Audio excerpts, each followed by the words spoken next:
النبأ العظيم يونان بن أمتاي، يقال إنه ابن أرملة صيدا، تلك الأرملة التي أقام ابنها إيليا النبي من الموت. منذ صغره عاش يونان في جو من الإيمان والنعمة، وتعلم من إيليا كيف يسمع صوت الله ويطيعه. لكن حتى الأنبياء أحيانا يترددون أمام مشيئة الرب.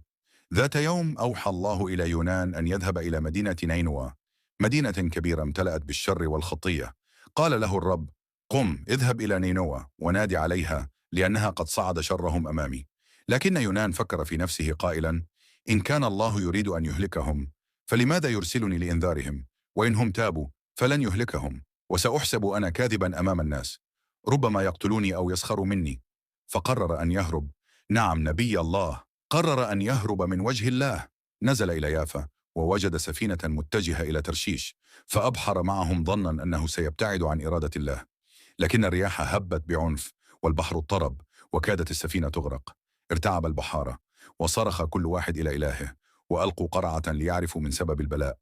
فسقطت القرعة على يونان. اعترف لهم وقال: أنا السبب، اطرحوني في البحر فتسلموا أنتم. ترددوا، لكنهم في النهاية حملوه وطرحوه في الأمواج. وفجأة ابتلعه حوت عظيم أرسله الرب. في ظلمة الأعماق وفي بطن الحوت جلس يونان 3 أيام و3 ليال يصلي ويتوسل إلى الله. كانت الظلمة كثيفة، لكن النور اشتعل داخل قلبه.